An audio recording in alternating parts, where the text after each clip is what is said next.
primeiramente, bom dia pessoal da imprensa que tem sido um aliado nesse momento tão difícil que o Brasil vive, na verdade que o mundo vive. Eu gostaria de começar o meu pronunciamento de hoje dizendo que, enquanto desde o início do ano várias cidades da região tiveram lockdown, Lagoa da Prata fez diferente.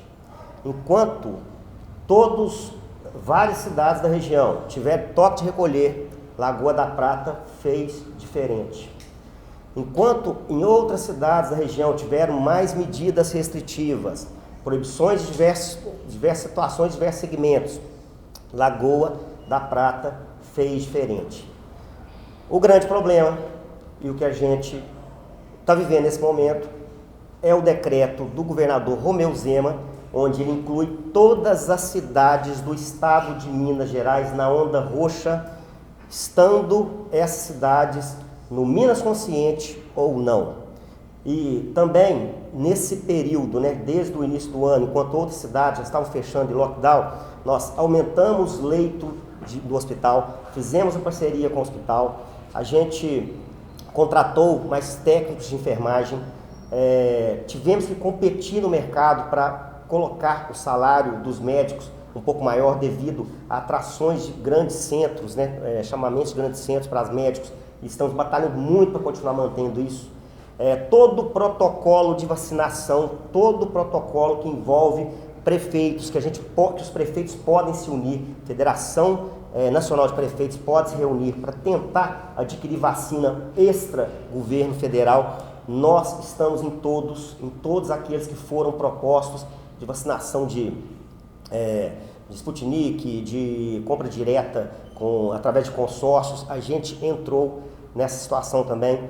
Farmacinha, que vai ser muito utilizada nesse momento agora, tem quase 2 anos que a farmacinha de Lagoa da Prata funciona em meio horário. A partir do dia 29, a nossa farmacinha vai funcionar em horário integral. Nesse momento, passando por treinamento pessoal em questão de atendimento. Então, quer dizer, nós fizemos tudo isso, que a gente pensou nos pais de família, pensamos no garçom, pensamos na cozinheira, pensamos no comerciante em geral. Nem um dia nós decretamos para o comércio em geral, a dona da papelaria ficar fechado, a dona do pequeno comércio, do vendedor de loja de produto para celular ficar fechado. Mantivemos, mesmo com uma grande pressão para fechar antes dessa questão da onda roxa.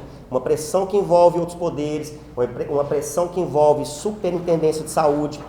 Numa discussão, quando Divinópolis fechou, Formiga fechou ali, salvo engano, no mês de janeiro por 10 dias, a Paraíba, outras cidades fecharam, o superintendente regional de saúde quis conversar comigo, porque a gente estava com um decreto mais flexível. Eu citei para ele que cidades com menos habitantes deveria ter decretos diferentes. Citei inclusive a Eletrozema.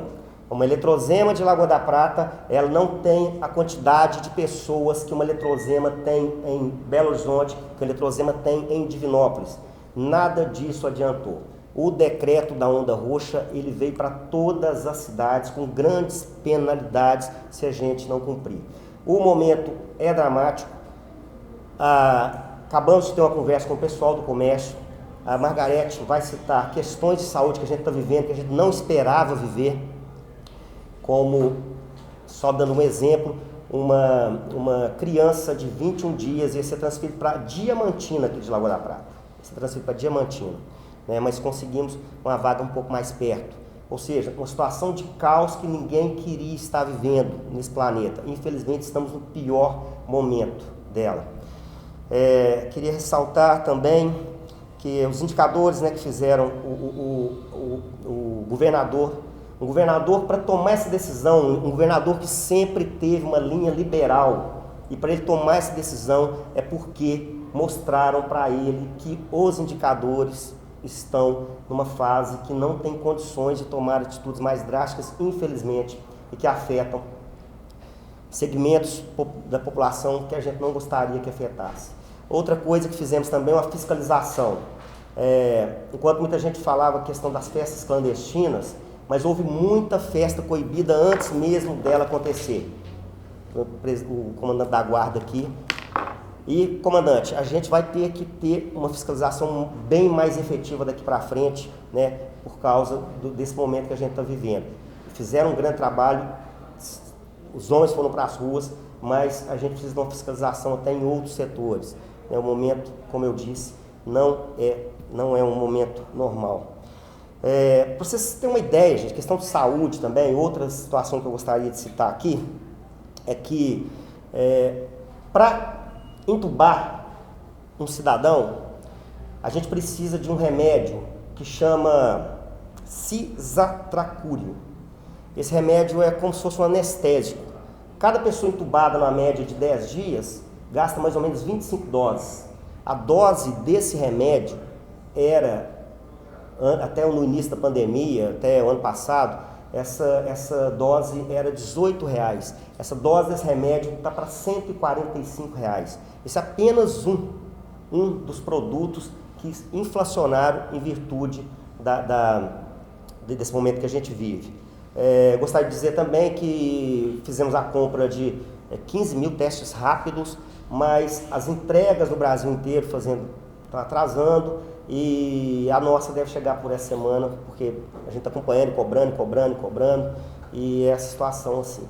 A Associação Mineira de Municípios está preocupada com os comerciantes. Associação Mineira de Municípios, a qual eu participo de todas as reuniões, tenho contato diretamente com o presidente, que é o Gilvan, e vão cobrar do governador uma saída, né, uma tentativa, uma luz, para ver o que a gente pode fazer nesse período, para a gente minimizar os transtornos, minimizar os grandes problemas que vai vir por aí, infelizmente. Gostaria de falar também, recebi muito isso no meu WhatsApp, que 2 cidades, Nova Serrana e Cláudio, não aderiram à questão da onda roxa, mas aquela manchete, ela é de sábado passado, quando alguns municípios, inclusive a gente estava participando dessa reunião no sábado, alguns municípios decretaram onda roxa antes do governador, decretaram por si só. Naquele momento ali, Nova Serrana e Cláudio, né, que foi muito divulgado, não aceitaram onda roxa, como a gente também né, não estávamos em onda roxa, a gente continuou com o nosso decreto flexível, né, para olhar saúde e economia. Mas, a partir de agora ser oficial o decreto do governador, a partir de ontem, dia 15 de março, às 17 horas, e inclusive hoje ele está em outra coletiva para ver outras situações, porque o momento é novo, o momento é inédito, é sem precedentes. Agora essas cidades, elas também têm que aderir, porque não tem escolha. Na parte da manhã, conversamos com o chefe de gabinete de outras cidades que também estavam no mesmo pensamento da gente e mostraram a questão do Ministério Público que não podemos descumprir essa ordem, esse decreto do governador, que depois o nosso procurador jurídico vai explicar melhor a situação. Então é isso, inicialmente é isso. Gostaria agora de ouvir as perguntas, para mim, para os nossos secretários poderem, a gente poder explicar, explanar, tentar entender, tentar. Certo. Primeiro é o Adriano Santos, da Rádio Tropical. 2 perguntas, Adriano. Pode fazer diretamente para o prefeito ou para o secretário, da maneira que você acha mais interessante. Petiano, a primeira pergunta é em relação às barreiras sanitárias, né, que fazem parte de todas essas diretrizes desse decreto. Nós sabemos que Lagoa da Prata é uma das cidades, podemos dizer, de maior dinâmica de comércio da região. Como que a Prefeitura de Lagoa da Prata, juntamente com o Poder de Segurança Pública, vai trabalhar os consumidores de outros municípios, que porventura sejam menores, né, e a demanda deles, talvez o município não consiga alcançar, e como vocês vão controlar isso aqui na cidade? Nós temos grandes supermercados, enfim. Como eu disse, agora a fiscalização vai ser mais efetiva. A questão da barreira sanitária a gente já discutiu, a Margarete vai falar mais a respeito disso.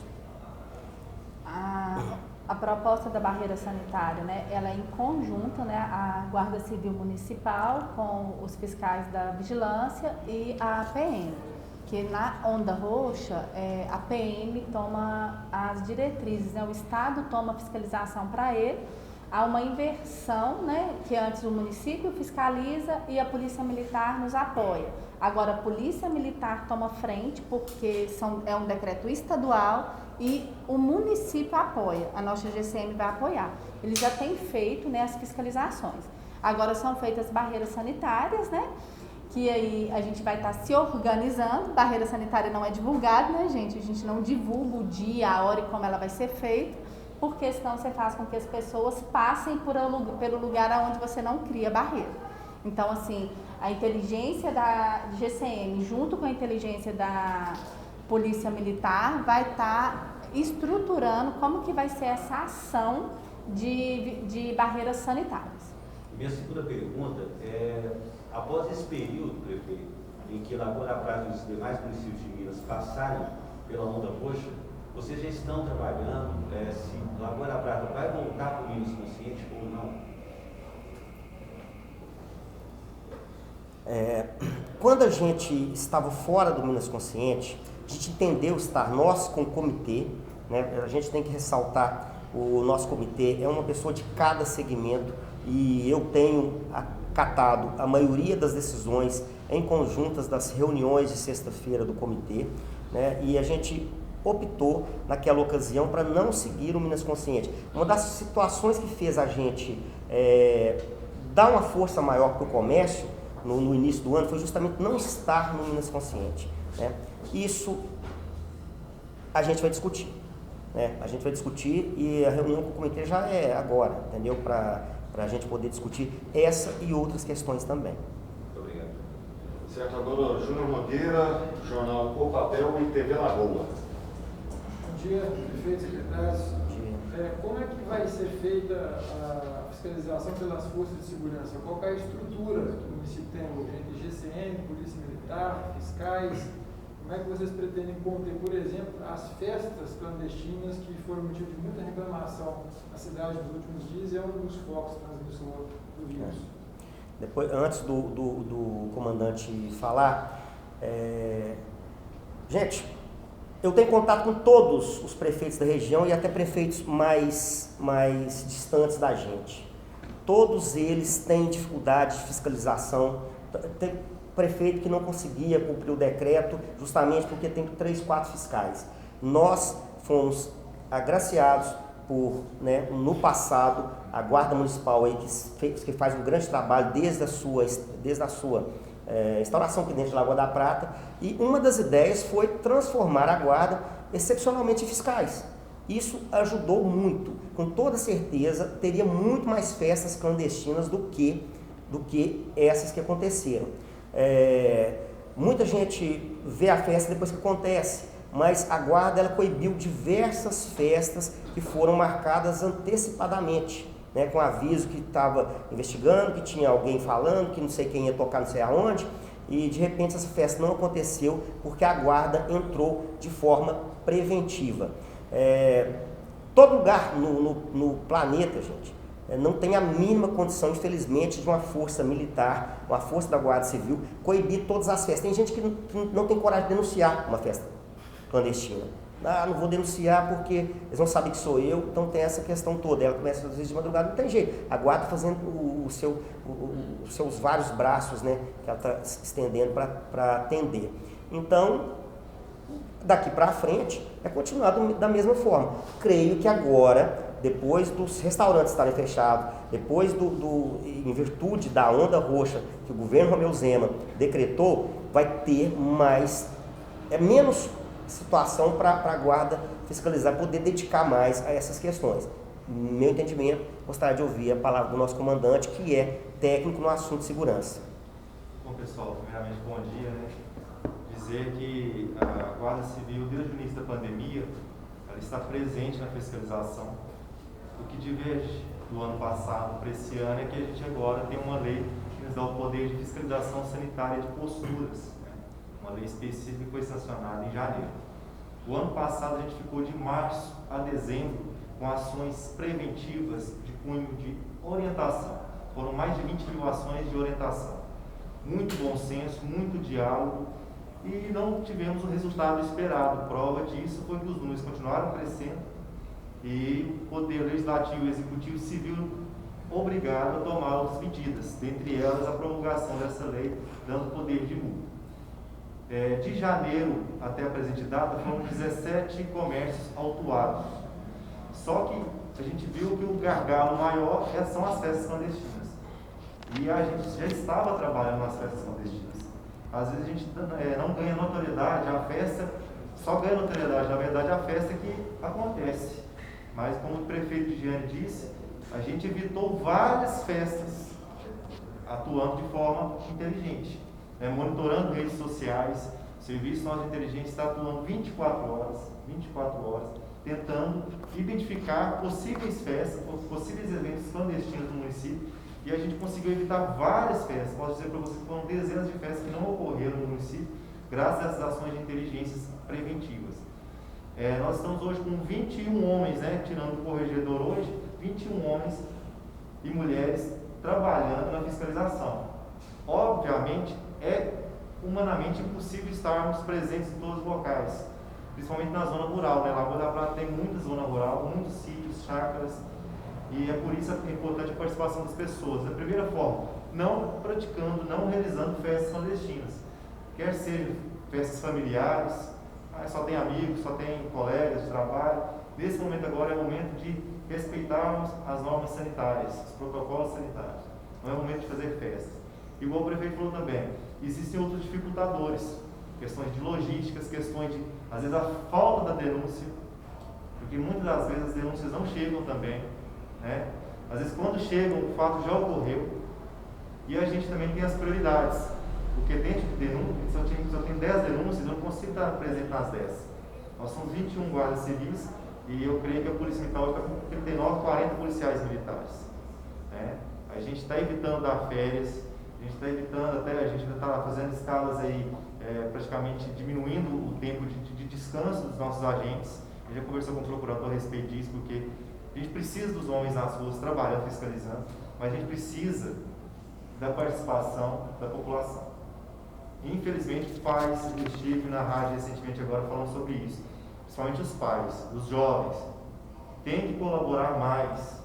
Os pais têm que impor limite para os filhos, porque são os jovens agora que estão sendo acometidos pelas variantes, que até algum tempo atrás passavam assintomáticos e agora estão ocupando leitos.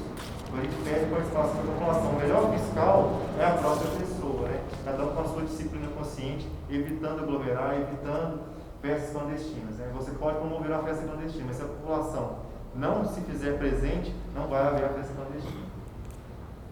A Prefeitura optou por fazer um aporte de leitos da UPA na Fundação São Carlos para reforçar o acolhimento dos pacientes. Mas eu gostaria de saber, secretário Margarete, com relação ao risco de desabastecimento no próprio hospital, principalmente nos insumos mais importantes, que são o oxigênio, os anestésicos, para eventual intubação de pacientes e, eventualmente, os recursos humanos. Como que está a situação no hospital? Bom dia, a todos.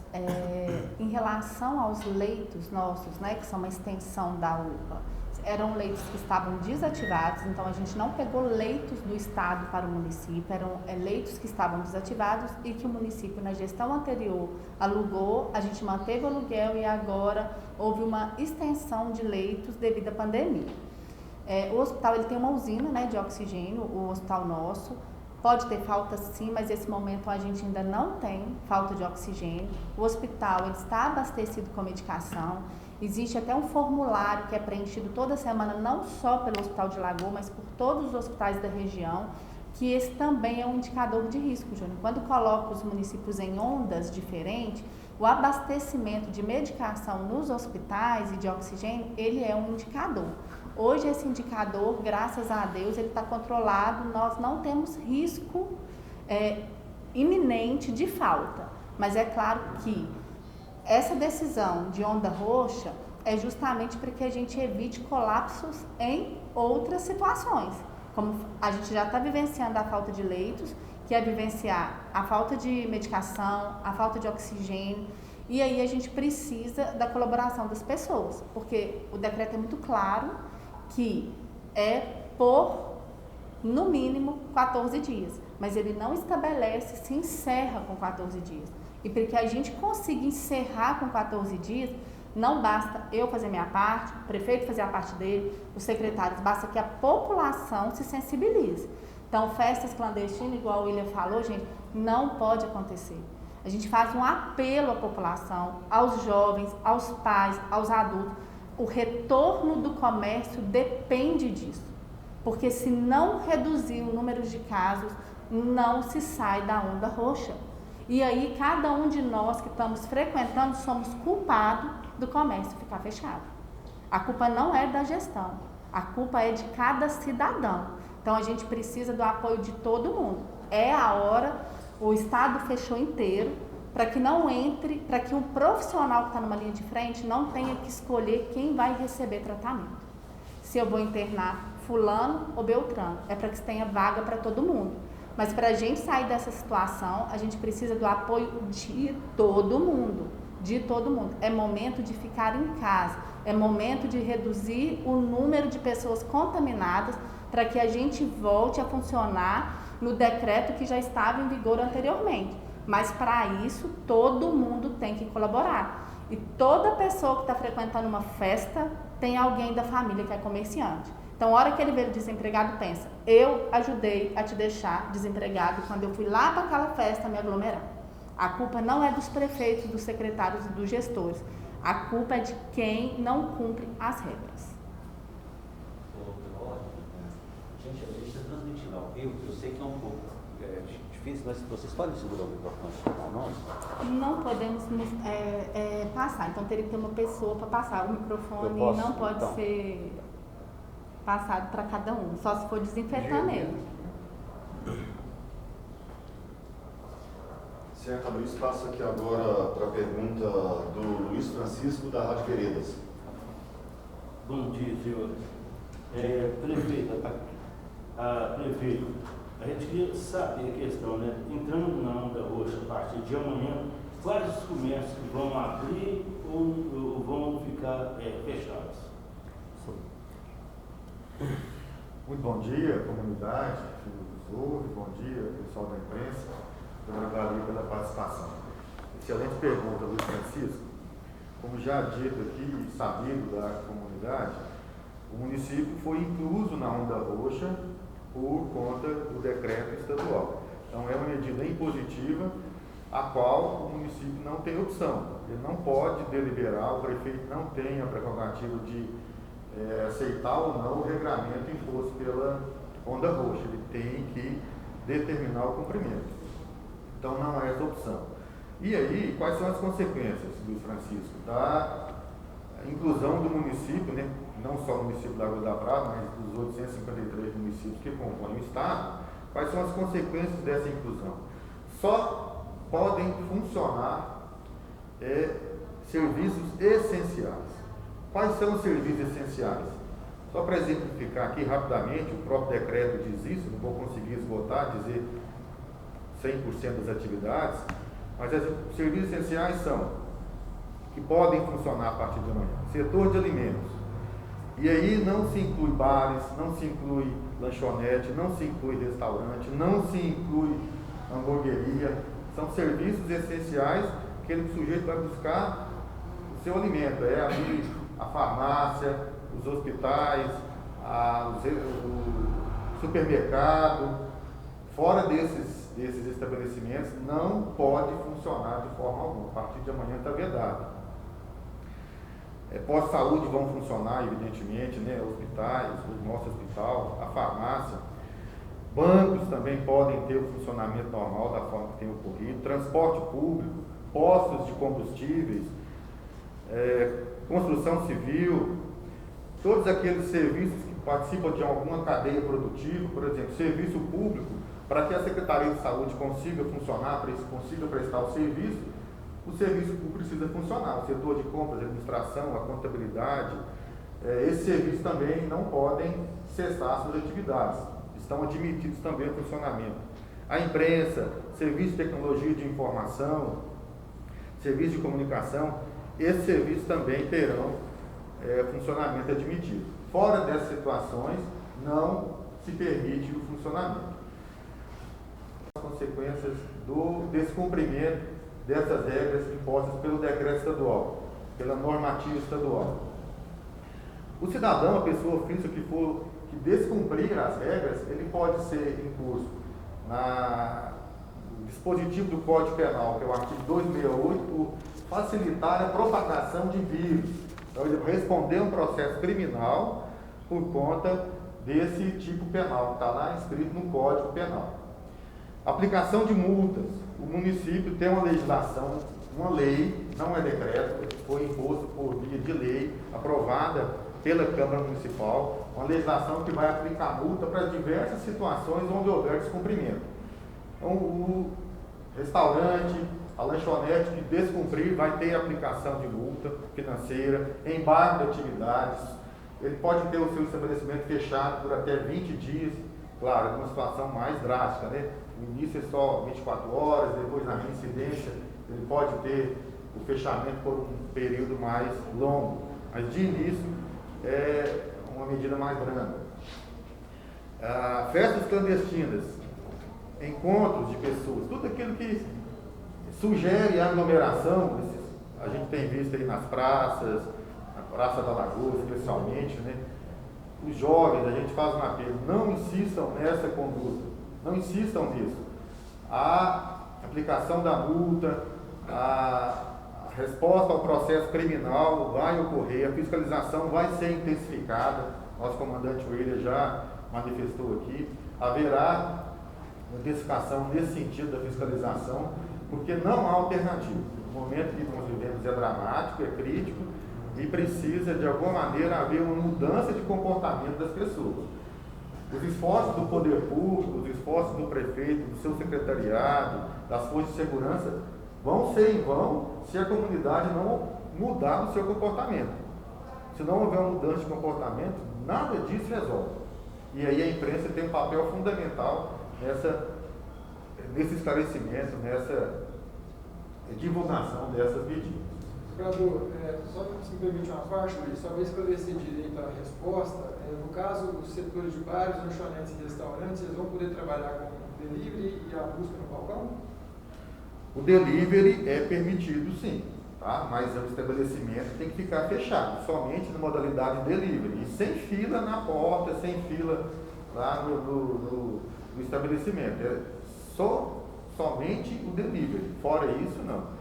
Outra medida também imposta pelo decreto, gente, a circulação de pessoas depois das 8 horas das 8 horas da noite, às 20 horas, portanto, e até às 5 horas da manhã do dia seguinte. Então, nesse intervalo, 20 horas da noite e 5 horas do dia seguinte, não é admitido a circulação de pessoas, como regra. Como exceção, o sujeito vai trabalhar num serviço que é essencial, vai para o hospital, evidentemente que ele vai circular. O sujeito vai trabalhar na UPA, o sujeito vai trabalhar na farmácia que trabalha 24 horas. Ele pode, se for abordado por algum agente da Força de Segurança, ele vai comprovar que está circulando para ou se dirigir à farmácia, ou se dirigir ao hospital, e ele sim, evidentemente, que ele não vai ser tolhido no seu direito de ir e vir. Mas fora essa exceção, essas exceções, de 8 da noite às 5 da manhã, não é admitida a circulação de pessoas. O delivery de alimentação, cara?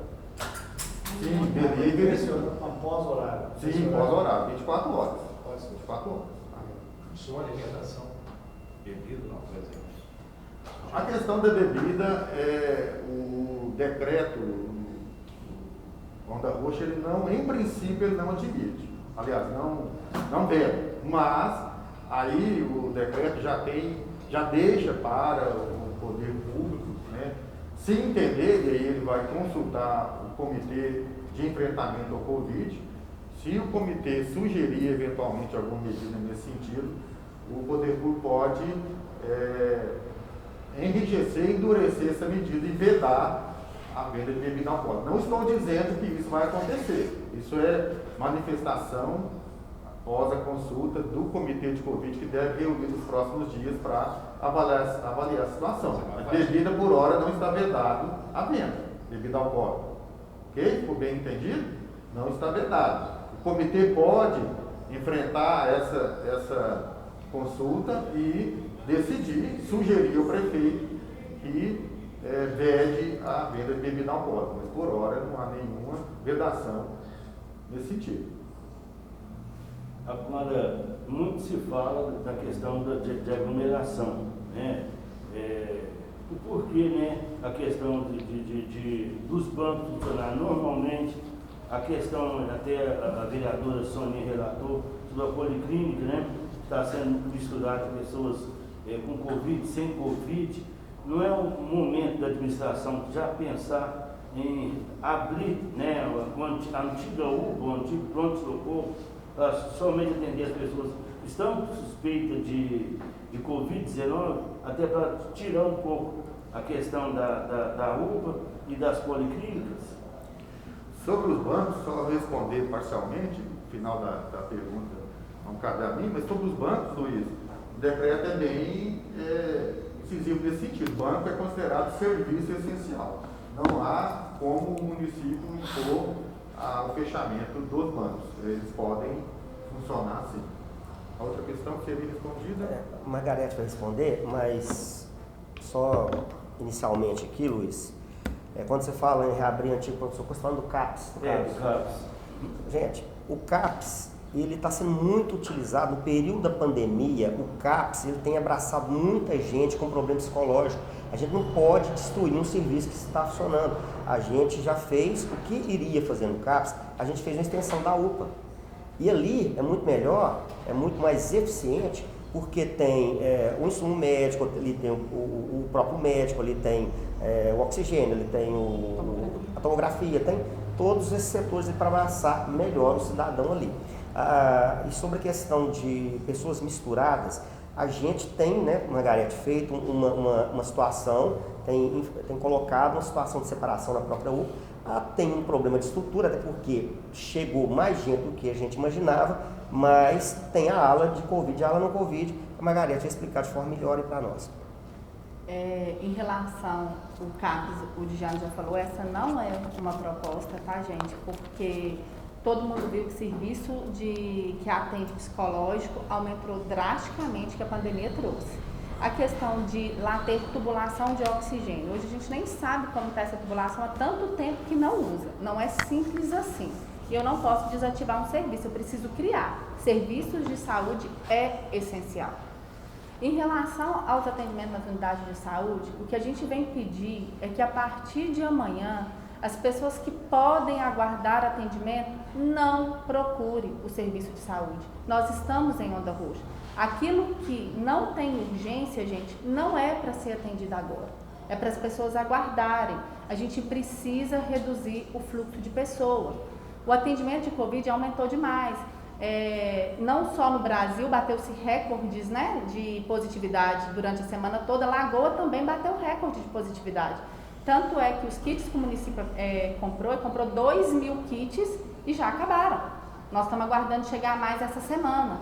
Então, realmente, a gente precisa que as pessoas parem de circular. E estruturalmente e equipe profissional, nós não temos hoje para ficar ampliando o local. Equipe profissional tem falta no país. Os próprios hospitais grandes, o próprio Zema já falou em pronunciamento. Não adianta se abrir leito se eu não tenho quem vai trabalhar. CTI, por exemplo, muita gente fica cobrando, vai ampliar leito de CTI? Leito de CTI, gente, precisa de toda uma estrutura, não basta ter oxigênio. Oxigênio tem até naquelas balas de O2, quem dera se fosse isso. Eu preciso de respirador, eu preciso de monitor, eu preciso de equipe que saiba entubar, de equipe que saiba conduzir um serviço de urgência. Não é só falar, eu vou abrir leito de UTI. Isso não existe, isso é fora da realidade. Se a gente falar isso, a gente estaria iludindo a população. A diretora de São João de Deus. A própria diretora de São João de Deus falou no pronunciamento no sábado, na reunião, que não é questão de ter estrutura física, é questão de não se ter profissionais. A demanda por profissionais, o aumento dos serviços, gente, fez com que todo mundo contratasse mais. Está faltando profissional, está faltando médico no mercado. Então, a gente não tem como. E uma coisa que essa gestão, tanto na minha pessoa enquanto secretário, quanto na pessoa do Djane, nós não vamos criar ilusões. Nós não vamos criar falsas ilusões, porque é um período de pandemia e a gente não pode trabalhar com isso. A gente tem que trabalhar com realidade, com clareza e com transparência.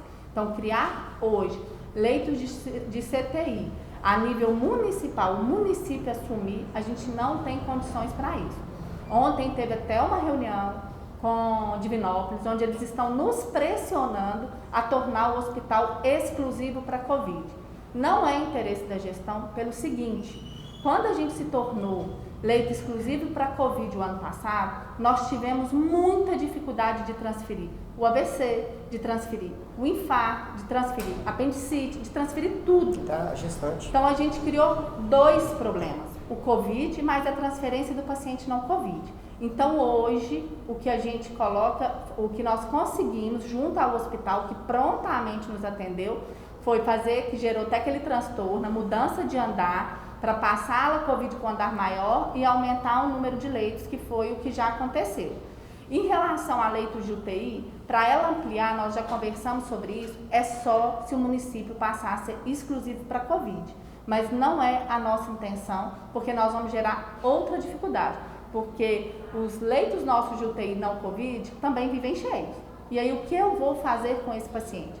Na teoria de que é só você transferir para ali, é fácil, mas na prática, quem vivenciou a gestão anterior, quem estava na área de saúde igual eu estava, viu que não foi simples assim. A gente criou 2 problemas. Então hoje, essa não é uma opção. Mas pode ser uma imposição futuramente pelo governo? Pode. Mas enquanto escolha, não é a nossa escolha que o hospital torne-se exclusivo Covid.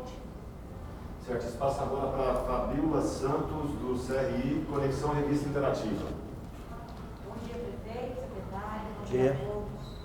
Primeira pergunta para o senhor prefeito: qual suporte que a prefeitura vai passar para esses comerciantes que não estavam podendo abrir, não estavam podendo funcionar, uma vez que com esse fechamento podem chegar até o ponto de decretar falência, né, dos seus comércios? A prefeitura aí vai dar algum suporte, alguma ajuda? Qual foi o finalzinho da pergunta? A prefeitura daria aí algum suporte, alguma ajuda para esses comerciantes? É o seguinte, a gente atrasou hoje para vir dar essa entrevista aqui, essa coletiva aqui, justamente que a gente estava, nós estávamos reunidos com o pessoal do comércio. Essa questão foi levantada, inclusive uma comerciante, ela citou que no mês de janeiro, mês de fevereiro, foram péssimos meses em relação ao segmento dela, e que agora, com esses 15 dias, isso pioraria. E inclusive eu citei, o mês de janeiro e o mês de fevereiro, nós já fizemos muito pelo comércio, que foi deixar o comércio trabalhar normalmente, como poucas cidades fizeram. A gente encarou isso pensando justamente nos problemas advindos disso. Desde algum tempo, a gente já estava preparado para essa questão da onda roxa. Nós, com o secretário de desenvolvimento, a gente já fez reuniões, o que poderia ser feito. A questão de transferência de renda, ela não é uma situação cabível do município, Isso o Lael vai explicar isso daqui a pouco. E também vou passar para o nosso secretário de desenvolvimento, para ele falar o que podemos, como município, tentar ajudar, que a gente sabe que isso é um grande problema e que a gente tem que achar uma solução, tem que tentar alguma coisa. Lembrando também que há uma grande pressão nossa, dos prefeitos, aos deputados, para pressionar o governo do estado para poder fazer algo emergencial, porque eles têm condições de isso acontecer, entendeu? Isso em esfera estadual. Vou passar para o Rogério aqui, mas quando eu falo assim, transferência de renda, o orçamento do município, o orçamento do município, ele é engessado, ele é assim, você tem que pagar uma gasolina da ambulância, pagar a gasolina, dos carros que vão para a hemodiálise, a gente tem as verbas engessadas, a gente tem que continuar os serviços, principalmente agora nesse momento, do pessoal da saúde. Então, são várias situações que não cabe ao município uma atitude que cabe ao governo estadual e ao governo federal, que eles têm poderes para isso, entendeu? O Rogério, desenvolvimento, vou falar de algumas situações. Pessoal, bom dia. Em primeiro lugar, a gente tem que ter ciência que a atividade econômica de Lagoa da Prata, ela continua aberta durante esse tempo, porque lá no início, em janeiro, o comitê adotou medidas restritivas, mas sempre tentando equilibrar a atividade econômica com a saúde. tá? Então isso tem que ficar bem claro. Então, Lagoa da Prata tinha uma certa, vamos dizer assim, uma situação um pouco melhor do que outros municípios da região em relação a esses dados da saúde. Então, por isso, o comitê, junto com a prefeitura, decidiu por manter o comércio aberto. A situação mudou, né, para todo o estado e isso requer da gente medidas também inovadoras, inéditas, e hoje mesmo a prefeitura, junto com os seus parceiros, já está movimentando nesse sentido. A prefeitura tem grandes parceiros desde o início dessa gestão, que são aqui as cooperativas de crédito, Lagoa Crédito, Crédito Prata, CDL e também o SEBRAE, e instituições de ensino da região. Com esse grupo, a gente está tentando formular algumas medidas para socorrer a atividade econômica como um todo. Hoje nós já iniciamos algumas conversas com as cooperativas para estudar possibilidades de socorrer o comércio local.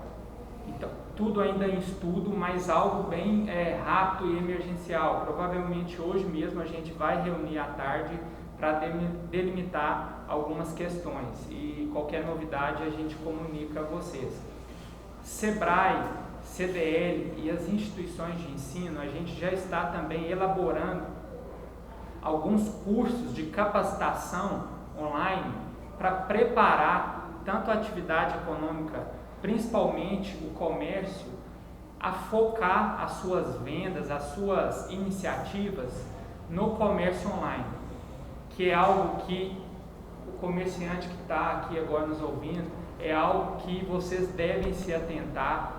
Claro, a pandemia ela acelerou essa situação, mas é algo que é para hoje e para o futuro também. Então, o SEBRAE, junto com o CDL, a gente já está articulando cursos robustos para capacitar esses comerciantes, porque é a alternativa que a gente tem para não deixar tudo parado. E uma outra preocupação nesses 15 dias são com as empresas que têm um grande volume de funcionários. O que vai acontecer com esses funcionários? A gente pede para avaliar a questão de férias nesse momento, extremamente complicado, porque isso pode causar aglomerações. Então, nós já estamos articulando também com instituições de ensino, cursos online de capacitação de reciclagem, que realmente vai agregar valor ao funcionário e à empresa. Então eu peço a parceria das empresas, a gente vai sim disponibilizar esses cursos, mas que exijam do funcionário que façam, que apresentem certificações e que não façam aglomerações. Essas são algumas medidas agora a curto prazo que a gente já resolveu nessa manhã, mas provavelmente deve ter outras alternativas que a gente está avaliando. Abrir espaço agora então para Karine Pires, do Jornal Um Cidade. minutinho, só para completar a questão. Depois você passa, você sabe. Só para complementar e tentar contribuir aqui com a pergunta da Fabiola, complementar o prefeito, complementar a fala do secretário, essa política econômica, do ponto de vista macro, né, de socorro, de reforço à questão financeira das empresas, ela é mais afeta ao poder federal, ao governo federal. Né? Tanto é que nós tivemos livros provisórios, legislações no ano passado, que socorreram não necessariamente a empresa, a pessoa jurídica, mas pagamento de funcionários, a medida provisória permitiu o pagamento de funcionários. Isso não exime o município de tentar encontrar uma solução. Eu só quero advertir que nesse aspecto o município tem limitação orçamentária, limitação financeira, né? É uma política que deve ser veiculada mais pelo governo federal e pelo governo estadual. Mas como o Rogério, secretário, adiantou, essas tratativas estão sendo feitas com as cooperativas, com outros segmentos, o SEBRAE, o CDL, buscando uma solução para, de alguma maneira, incrementar a receita que eventualmente vai ser perdida pelos empresários, pelos estabelecimentos comerciais nesse tempo de fechamento mais severo, mais drástico. O município não tem essa primeira nesse primeiro momento, essa possibilidade de transferir renda, não é possível, mas outras medidas que podem, de alguma maneira, contribuir para o socorro desses estabelecimentos. Isso será feito, já está sendo feito, aliás, pelo secretário, em conjunto aí com os demais segmentos do poder público. Mais alguma pergunta, Fábio? Sim, estão perguntando aqui a respeito de as pessoas não vão estar trabalhando, portanto não vão ter remuneração, né? E aí vão vir as contas, SAI, CEMIG, internet, o que essas pessoas podem estar esperando aí desses serviços que vão continuar e elas não vão ter como marcar, vai ser feito alguma coisa? Nesse sentido? Eu não entendi o que as pessoas vão... Não entendi o finalzinho. As pessoas não vão, essas pessoas não vão continuar trabalhando, não vão ter remuneração. Porém, vão continuar chegando as contas do SAI, da CEMIG, internet, né? Então as pessoas estão perguntando o que a gente vai fazer, até mesmo o IPTU, Alvará, né? Que tem que ser pago aí. Tem que as pessoas vão poder estar fazendo com relação a isso. Vai ter algo que vai ser feito com relação a essas contas? Também, no que toca à política fiscal do município, né? O pagamento do IPTU, o vencimento do IPTU, o vencimento de impostos, tributos municipais, ISS, taxa de fiscalização. Já há medidas do município que vão ser viabilizadas no sentido de prorrogar essas datas de vencimento, isentar alguns estabelecimentos com critérios, com definições bem postas na legislação, para não exigir o pagamento nesse momento. Então, isso também está sendo feito. Quanto aos salários empregados, aí é uma questão mais da própria empresa, né? A empresa não pode, por si só, sonegar o pagamento do empregado, mas aí a relação... Por isso que veio a medida provisória do governo federal no ano passado, que, com alguns critérios, ela pagava os funcionários que ficassem em casa. Isso ocorreu no ano passado. Quero ver que o governo federal também fará isso nesse momento que o quadro pandêmico fica cada vez mais drástico, né? Deve vir alguma medida do governo federal nesse sentido. Mas na política fiscal, o município também vai ter algumas situações que vai favorecer o contribuinte, de alguma maneira. Ok, agora sim o Jornal Cidade, representado aqui pela Karine Pires. Bom dia, obrigado. Foi falado aqui, né, sobre a questão do hospital, sobre não estar na situação de faltar insumos ainda.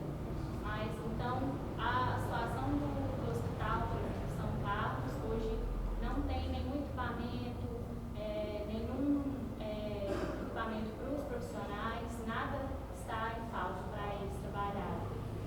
Hoje não, mas se a gente não reduzir o número de atendimento, né, que é o objetivo dessa onda roxa, a gente pode vir a sofrer com as faltas. Então, por isso, que eu acho que é o mais importante é o apelo para as pessoas cumprirem. Não, o Estado não está decretando férias coletivas, gente. Ele está decretando um estado de emergência. É diferente. E se cada um não fizer a sua parte, podemos todos sofrer com a falta. Inclusive, o serviço público também que fornece oxigênio para os pacientes domiciliares. Hoje a gente tem essas remessas chegando regularmente. Mas se faltar em Minas, vai faltar para todo mundo. É uma cadeia, né, gente? Que começa a faltar no lugar, a gente tem que tomar medidas para que não falte para a gente. Foi uma medida difícil? Foi uma medida drástica? Foi, mas para salvar vidas. Então a gente tem que sempre colocar que a vida é o mais importante. Tenho até dó do nosso secretário de desenvolvimento para retomar essa economia a hora que isso passar. Mas sem vida não tem economia. Então a gente precisa... Foi citado aqui sobre o consórcio de vacinação, né? Em que situação que está? Teve alguma outra reunião? Como que está essa situação do consórcio sobre as vacinas? Gente, eu sou muito atento a tudo que acontece em relação à pandemia, em todos os sentidos. Quando a nossa prefeitura nem era filiada à Federação Nacional de Prefeitos, mas eu já conversei com o presidente, que é o Zé Donizete, que foi prefeito de Campinas. Eu busco o tempo todo contatos com deputados para deixar a gente sempre perto de todas as grandes decisões tomadas. Quando saiu a adesão para essa última agora, do consórcio intermunicipal de vacinas, nós, se eu não me engano, nós somos a 13ª, 15ª cidade em Minas Gerais a aderir. A gente já tinha um protocolo feito diretamente com o Instituto Butantan para a aquisição da Coronavac. Né? Naquela ocasião, salvo engano, eram 184 cidades apenas. Deixamos até uma questão orçamentária para isso. Toda hora sai uma notícia. Hoje eu vi algo parecido no sentido seguinte, ainda eu tenho que averiguar, porque foi, né, a gente está conversando o tempo todo com a Associação Mineira de Municípios, conversando o tempo todo, né, com as nossas esferas de saúde que estão na posição da macro-região, mas parece que eu vi um decreto, ou a nova secretária de saúde, se já tiver tomado posse, não sei, parece que é uma notícia hoje de que não adianta a gente ter entrado no consórcio por enquanto, que toda a fabricação, toda a produção de vacina que chegar no nosso país, para diretamente para o município, primeiramente tem que servir a União, para a União distribuir. Ainda tem que dar uma olhada nisso. O Léo Camilo, estava conversando com o Léo Camilo, prefeito de Santo Antônio do Monte, a gente tem até agendado uma reunião com o Medioli, que é o prefeito de Betim, que houve muito um alarde dizendo a respeito da Sputnik e tal. Conseguimos através do deputado de Divinópolis, como me chamo, foi visto, Jaime Martins. Através dele conseguimos isso. Se a vacinação for a cargo do município, você pode ter certeza que a gente vai estar pronto para isso acontecer, como fomos elogiados na maneira que a gente tratou a vacinação aqui na nossa cidade, à medida que as vacinas foram chegando. E falar em vacina, só queria completar o seguinte, gente, as vacinas vêm, né, as vacinas do Estado que chegam para nós, independe da quantidade que a gente quer. Quando eu tive com o Romeu Zema, a gente foi tratar de alguns assuntos, questão de hemodiálise, questão de outras situações. Uma das perguntas que eu fiz foi isso: qual que é o critério que vocês estão enviando a vacina? É um protocolo que o Estado segue, que o governo federal segue, e ele até respondeu que nem ele sabia a quantidade de vacinas que chegaria. E faz uma propaganda, às vezes, até indevida, como, por exemplo, propagaram que ia começar a vacinação de 75 anos para 80, mas remeteu para os estados, para os municípios, apenas 145 doses. Entendeu? 114 doses, entendeu? Então, quer dizer, mas a gente está sempre olhando como é que está, se a gente, em termos de vacinação, a gente está fazendo um trabalho muito bem feito com as nossas profissionais de saúde dos PSFs. Eu queria complementar que ontem, nessa busca por compra de vacina, saiu no grupo até de gestores, mas o superintendente ficou de confirmar que o município pode comprar, mas ele vai ter que doar ela para o governo federal redistribuir. E aí, se a gente tiver que comprar para fornecer para o governo federal, não puder a gente administrar a nossa vacina, o município vai aguardar a hora que nós pudermos administrar a vacina que a gente comprar. Mas ontem o ministro fez um pronunciamento que, para não haver distinção entre municípios, o município vai ajudar o governo federal a adquirir mais vacina, mas ele não vai ter autonomia sobre a vacina que ele comprar. Aí a gente não acha justo, e aí nós vamos aguardar quando a gente puder comprar e a gente mesmo fazer a gestão da vacina que a gente comprar. Ok, espaço agora para a Bárbara Félix, do portal Sou Mais a Boa. Algumas pessoas têm perguntado para a gente em relação à fiscalização de quem está na rua, quem vai estar na rua sem máscara. Qual vai ser a medida para fiscalizar isso aí? E também em relação ao delivery, se vai poder funcionar o delivery de bebida após as 8 horas.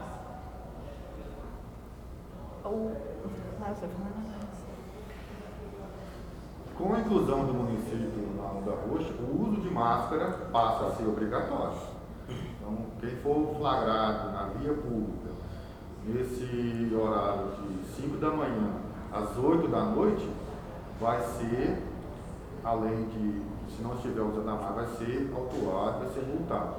Depois das 8, das 5, ele não poderia nem estar, né, transitando. Então, seria uma dupla autuação por falta de uso da máscara, circulação indevida, então tem que observar isso. Mas o uso da máscara passa a ser obrigatório em qualquer situação, espaço público, praça, via pública, espaço privado de acesso público, transporte coletivo, táxi, tudo vai ser, o que não se exige é dentro do próprio veículo, o transporte individual, né? O seu veículo, você transitando, você está liberado do uso da máscara. Mas no táxi, esses alternativos aí, né?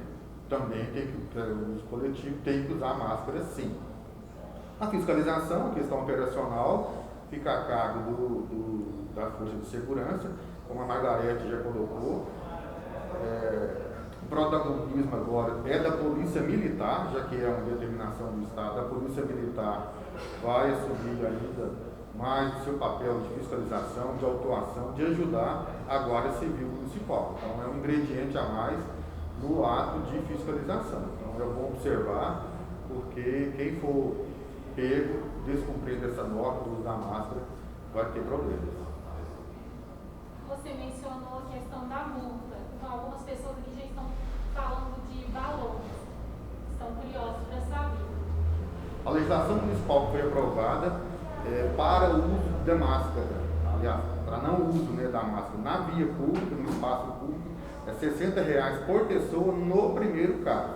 Havendo a reincidência, esses valores são dobrados, depois são triplicados. Né? A falta de uso de máscara no estabelecimento, dentro do estabelecimento, salvo erro de memória, é R$200 para o consumidor, né, que está lá, e R$200 para o proprietário do imóvel. Então, é R$60 no espaço público e R$200 para nos estabelecimentos comerciais. De repente, está no banco sem usar máscara, eu acho que está improvado que os guardas não deixam a gente ficar sem máscara, né? Mas se houver o caso, dentro do estabelecimento é R$200. Salvo engano, não sei de memória, salvo erro de memória, R$200 por cada infração.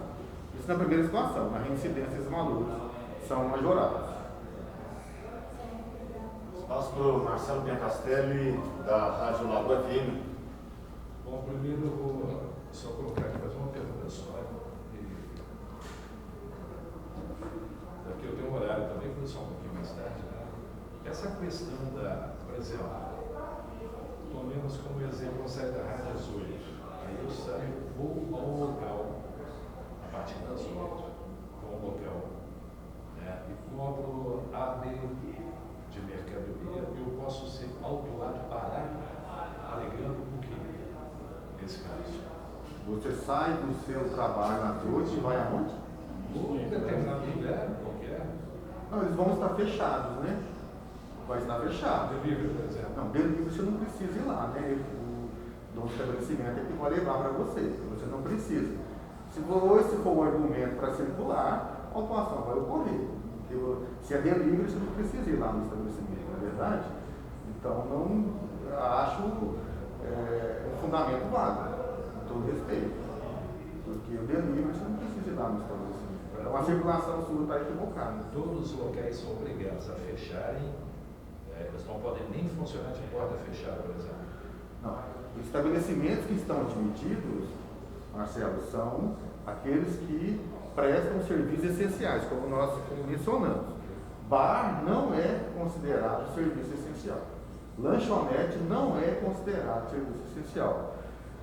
Hamburgueria não é considerado serviço essencial. Logo, não vão estar abertos. Só podem funcionar 24 horas por dia no modo remoto, delivery. Né? Ficou claro? Serviços essenciais não se considera bar, lanchonete, hamburguerias, não vão estar abertos, vão estar fechados. Pode ser o BH, supermercados, esses vão estar abertos normalmente, são serviços essenciais, os postos de combustível. Pois é, mas aí é isso que eu queria usar e acabei confundindo aqui.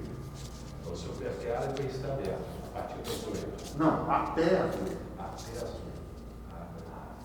Essa questão que parece que não está muito bem definida, né? Para a população. Um ponto também que eu acho, assim, que eu peguei agora saindo, vindo para cá, jornalismo, é que Belo Horizonte me parece que não vai aderir ao toque de recolher.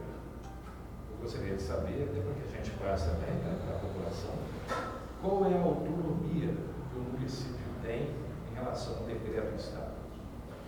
Nesse aspecto, nosso entendimento é que na onda roxa, como o município hoje se encontra inserido, ele não tem qualquer parcela de autonomia para abrandar as questões do onda roxa. O município pode, ele tem autorização para enrijecer, para endurecer a regra. Se o município quiser, vamos aqui dar um exemplo, permitir, aliás, vedar que o período de circulação seja alargado, ao invés de ser de 8 da noite às 5 da manhã, ele pode fazer de 6 da noite às 5 da manhã.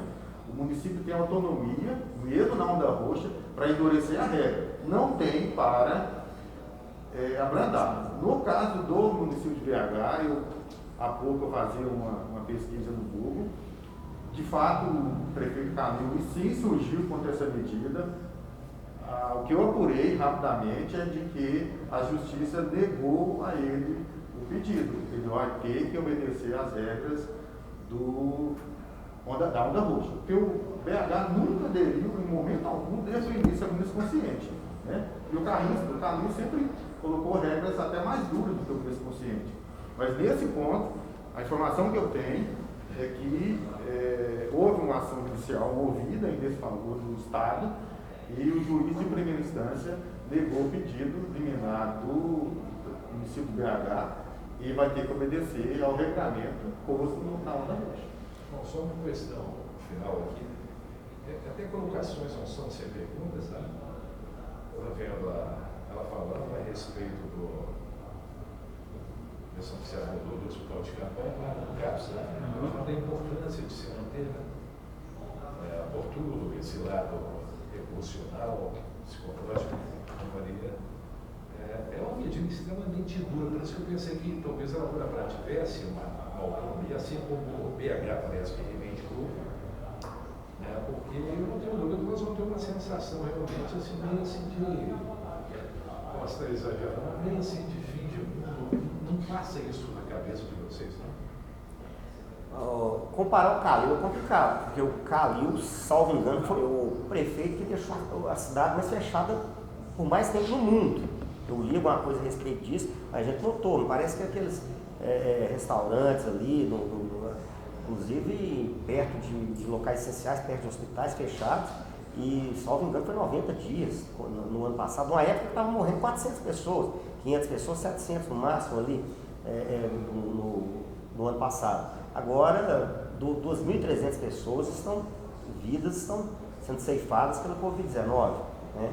Então, questão de fim de mundo, o Marcelo, que você citou aí, eu encaro assim, é um momento que todo mundo tem que fazer a sua parte para o fim do mundo não chegar agora. Né? Enquanto isso, nós estamos trabalhando muito para isso, fazendo o que a gente pode fazer. Né? A gente pode fazer. Hoje o Zema estava em uma coletiva, talvez tenha alguma novidade, eu escutei falando alguma coisa de questão de comércio, entendeu? Mas só que a gente também estava, né, em outras reuniões com a Associação Mineira de Municípios, outras questões.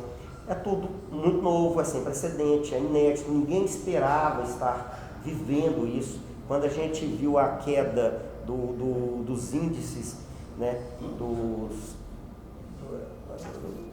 das mortes mesmo, das infecções ali por volta do mês de novembro, início de dezembro, todo mundo pensou que a gente estava praticamente livre do coronavírus. E, no entanto, o que se mostrou foi o contrário, e agora é o pior momento da pandemia. Então, no pior momento, a gente tem que dar o melhor de nós. Vai ser muito complicado, vai ser muito triste, vai ser muito doído, mas o Zema, que, como eu disse anteriormente, um governador de linha liberal, um governador que sempre pregou a questão econômica junto com a saúde, para tomar essa decisão, ele teve indicadores e motivos para aceitar o que o Comitê Estadual de Saúde mostrou para ele. Isso. Pessoal, é isso. Todos os representantes da imprensa já fizeram os 2 questionamentos, a gente vai abrir espaço agora para quem quiser complementar alguma coisa. Eu gostaria de perguntar ao prefeito, ao Margarete, até ao doutor, em relação até pergunta de ouvinte tropical, em relação a funcionamento de igreja, qual vai ser o alinhamento entre a onda roxa do governo do Estado com as decisões diocesanas? Vocês podem orientar? Inclusive, a nossa secretária de saúde, junto com o secretário de desenvolvimento, participou de uma reunião, né, com eles, né, Margarete? O decreto, né, da onda roxa, ele deixa em aberto para que os municípios decidam, né, em relação ao funcionamento dos cultos religiosos, seja ele de qual religião for. O comitê vai se reunir junto à nova onda roxa, assim como o Lael já falou muito bem, a gente pode restringir, a gente não pode liberar. Não adianta mandar para o comitê amanhã e falar assim, tem jeito de abrir o meu estabelecimento. Não, o município não tem autonomia para flexibilizar nada, mas nós temos autonomia, o município tem autonomia para restringir e o comitê tem liberdade de sugerir. E que se o prefeito vai acatar a sugestão do comitê, ele vai analisar as sugestões e ver aquela que ele acha que é mais pertinente. Então o comitê deve se reunir para, diante da onda roxa, ver aquilo que a gente consegue, que se a gente viu que algum ponto, porque o Diano também falou que é diferente o funcionamento em alguns municípios, que às vezes para um município pode funcionar, mas para Lagoa a gente acha que gera uma grande circulação e que não é essencial. Então a gente pode sugerir que seja fechado.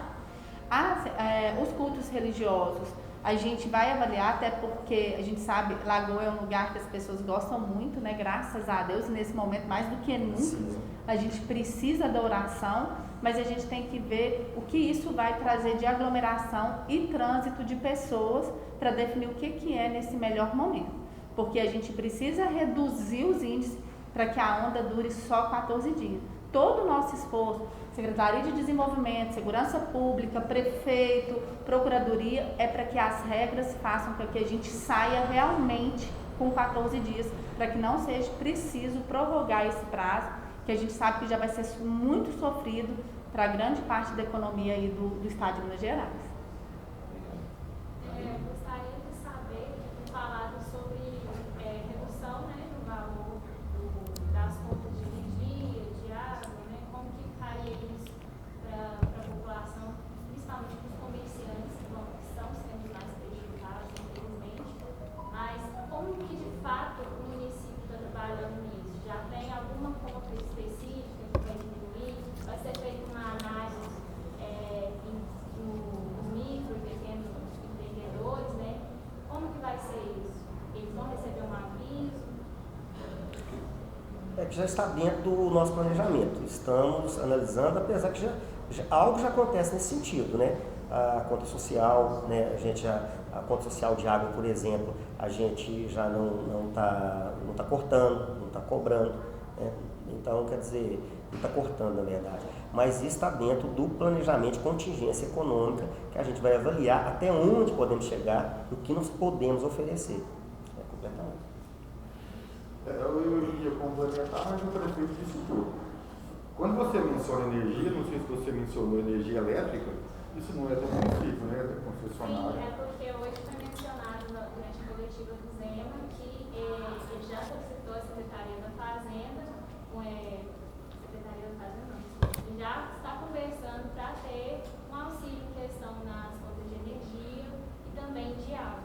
Então, eu queria saber se o município está se organizando, se já recebeu alguma orientação fiscal. Sim, ótimo. A questão da energia, então, é a cargo do Estado, o Estado já está tratando disso. De igual modo, o município.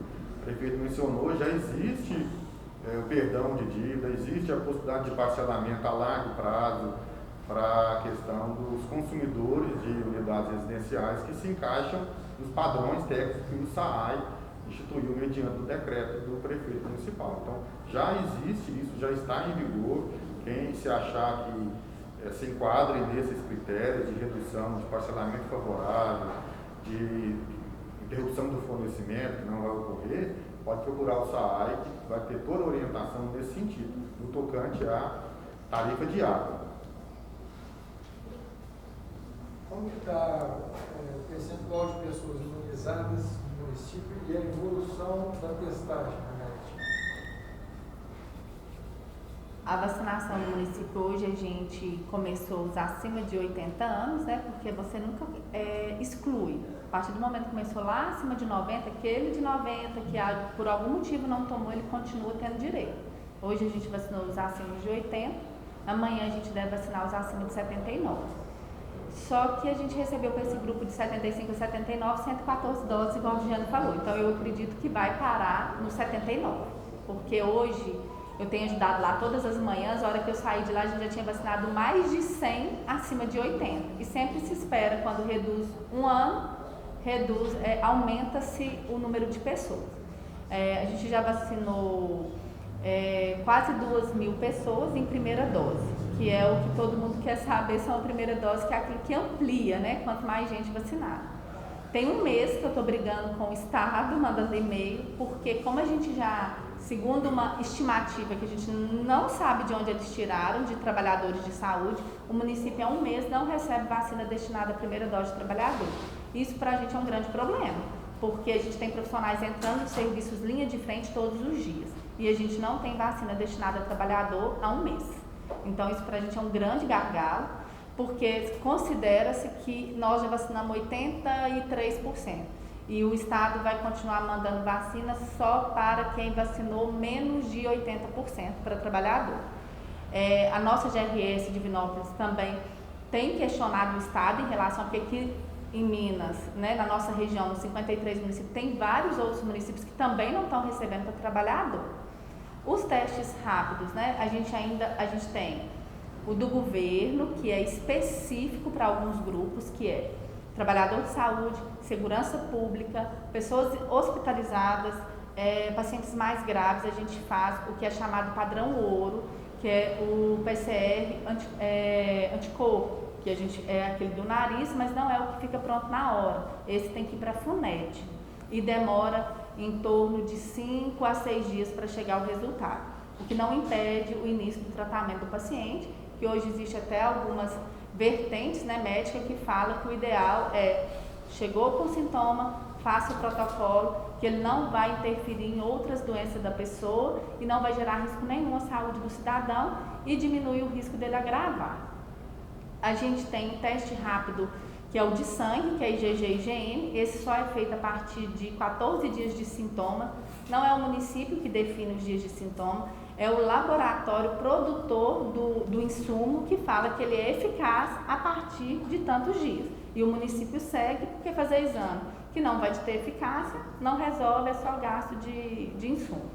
O teste rápido que o município resolveu aderir, que é o de antígeno, que é o teste rápido que também é suave nasal e que fica pronto na hora, devido à alta demanda, a gente já comprou há alguns dias, mas a gente ainda não recebeu, ele acabou.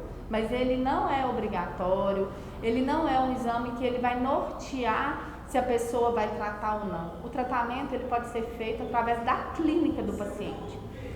Houve um questionamento até ontem no Luiz Francisco em relação se esse paciente que a médica trata, se ele vai lá para o nosso boletim como positivo. Não, ele não vai. Hoje os que constam no boletim são apenas os positivos por algum teste. Ele vai para o suspeito. Por quê? Ele tem esse prazo de 14 dias depois que iniciou o sintoma para procurar a unidade de saúde, fazer o teste rápido, para a gente poder realmente fechar se é positivo ou não. E se ele não comparecer, a hora que a gente passar por esse período, nós vamos pegar aqueles que são suspeitos e fazer o fechamento clínico epidemiológico que o Ministério determina, que é onde você olha qual foi os sintomas do paciente, se ele teve contato com positivos, se mais alguém teve exame positivo na casa, para você encerrar. Hoje o município, devido até o alto número de notificações e por a gente ter o exame, ou esse de 14 dias, ou o teste rápido de suave nasal, a gente não faz, não é usual que a gente faça o fechamento clínico epidemiológico, a gente opta pelo exame, mas não significa que a gente não possa fazer. Em período de pandemia, vai chegar um ponto, se continuar nessa proporção, que os municípios e os laboratórios não vão conseguir oferecer exame para todo mundo. Então, a gente vai ter que optar mais pelo diagnóstico clínico epidemiológico, mas hoje não. Hoje só entra no nosso boletim positivo quem tem exame positivo. Vocês devem ter observado que no boletim de ontem e antes de ontem diminuiu muito os exames positivos e aumentou o suspeito. Por quê? Essas pessoas, por não ter o swab de antígeno, eles vão ter que aguardar os 14 dias, e aí pode ser que com 14 dias a gente tenha um aumento no positivo, porque as pessoas fizeram o teste rápido e eles vão estar entrando para o nosso positivo no boletim. Mais algum questionamento, pessoal? Uma pergunta para a secretária. Chegou até a nós uma notícia de que um cidadão teria feito uma denúncia no Ministério Público de pessoas que estariam proibidas na vacina. Isso procede? A gente respondeu a denúncia, isso não só a nível de município, mas a nível de estado. O questionamento foi em cima de dentistas. Dentista é profissional de saúde. Existe uma regra do Ministério que a gente segue. Ele estabelece 9 grupos. Primeiro grupo é área hospitalar de linha de frente. Segundo grupo é SAMU. Terceiro grupo é UPA. No quarto grupo entra os coletadores de swab dos laboratórios. Depois, no quinto grupo, a gente entra a atenção básica como um todo. Foi onde as pessoas questionaram que a agente de saúde tomou, a agente de dengue tomou, tomaram sim. Eles fazem parte da equipe de atenção básica, eles tomaram. Depois entra no sexto grupo os demais trabalhadores de saúde de laboratórios que não eram coletadores, mas trabalhavam dentro do laboratório, eles entraram depois. Depois entraram o pessoal do serviço de imagem. Quando os municípios, aqui em Lagoa a gente tem pouco, a gente só tem aquele ali perto da ótica, né, que é separado do hospital e é Viver, mas tem municípios que tem um monte de serviço de imagem, eles entraram.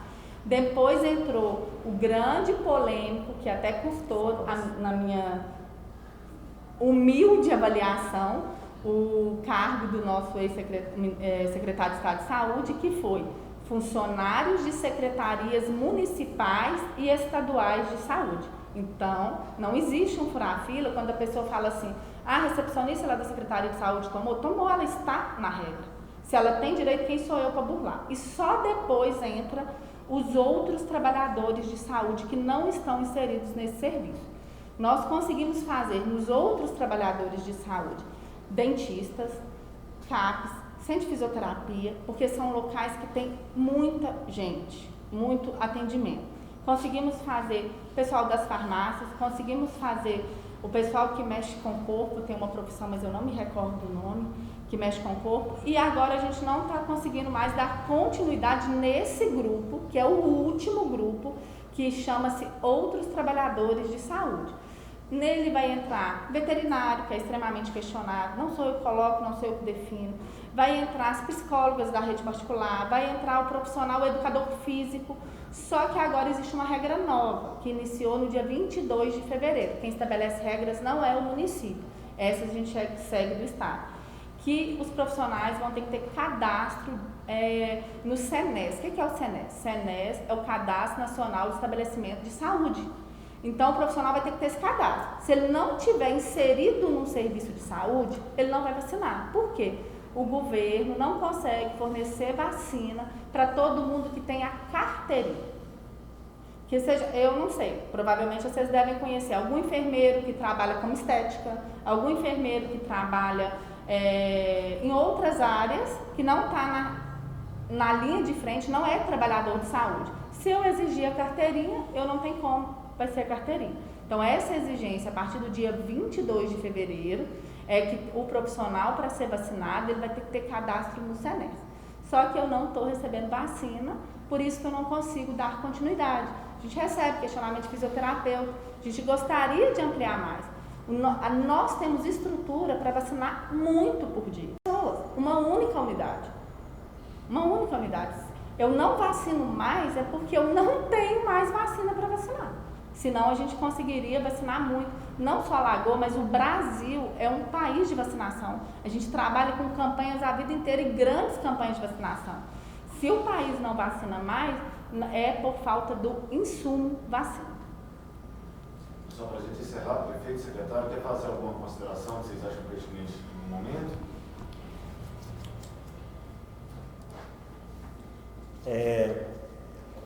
Nós vamos encerrar com uma notícia boa, num momento tão triste, mas uma notícia boa na área de saúde. Quando eu e o Joanes ganhamos as eleições no dia 15 de novembro de 2020, a gente não estava nem no nosso plano de governo, Joanes, mas a gente viu a necessidade de uma casa de apoio em Divinópolis. Já era ter sido inaugurada, mas todo mundo sabe que ela sofreu o vandalismo, mas agora está tudo ok, com todo o seu, né, com todos os móveis que precisa de uma casa de apoio digna, funcionar. É saúde.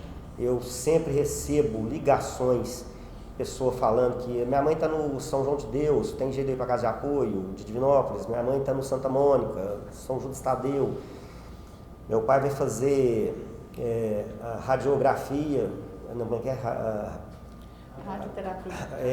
A radioterapia, às 2 da tarde, mas o ônibus chega cedo, é 10 minutos só, tem jeito de já ir para a casa de apoio. Quer dizer, a casa de apoio vai abraçar muito o pessoal, né, da nossa cidade, principalmente nesse momento agora, com certeza, fazemos parte da macro, recebemos gente fora, mas também outras cidades abraçam os nossos munícipes, e Divinópolis, todo mundo sabe que é a nossa referência mais próxima. Então, que a Casa de Apoio vai abraçar esse pessoal também nesse período de Covid. A gente não parou, né? 1 minuto, muitas coisas atrasaram. Nossas compras, ele teve gente positivada, apesar da gente manter álcool gel, ferir temperatura, todos os funcionários de máscara.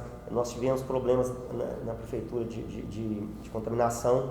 E tudo isso é claro que atrasa, naturalmente tudo atrasa em virtude, né, desse momento tão dramático, como eu disse, é o pior, né, do que a gente está vivendo. Mas a Casa de Apoio deve ser inaugurada ainda essa semana. Questões agora da pandemia, vamos dar uma olhada, mas no mais tardar semana que vem, para poder ajudar a população de Lagoa da Prata, que tanto merece, tanto precisa de um acolhimento ali na cidade, que sempre nos atende bem em relação à saúde. No mais, queria agradecer primeiramente os nossos secretários, né? O nosso secretário, o procurador jurídico do município, procurador municipal, nosso secretário Margarete Saúde, o secretário de Desenvolvimento Rogério Corbuzinho, comandante da Guarda Municipal, o comandante William. Agradecer a imprensa que se uniu nesse período de pandemia, né, justamente para poder informar a população. Mais uma vez eu falo, para questão de fake news, questão de uma notícia qualquer, uma coisa que, opa, será que isso é verdade, se não é? Vai no site da prefeitura, vai na nosso departamento de comunicação, está trabalhando, se precisar, 24 horas para poder informar. Se a gente não informou ainda, é porque a notícia ainda requer um cuidado, requer um tratamento especial, requer uma segunda avaliação, né? Mas a gente está ali para poder responder tudo isso aí. E para finalizar, gente, é isso, o decreto do Romeu Zema, decreto impositivo, decreto que não tem condições da gente fazer diferente do que o Romeu, do que o governo do estado impôs, né? Mas a gente precisa de todo mundo para poder, nesses próximos 15 dias, conseguir baixar esse alto índice de positivados, esse grande problema que a gente está vivendo aí, para poder continuar a vida nesse período, pelo menos mais ou menos normal, né? E Deus nos abençoe, Deus nos ajude, e contamos com a população, porque todo mundo está vendo aí, é o Brasil inteiro sofrendo o pior momento da pior pandemia da história do nosso país. Então, muito obrigado à população que nos ouviu até agora, muito obrigado, estamos aí à disposição o tempo todo. Pessoal, muito obrigado, hein?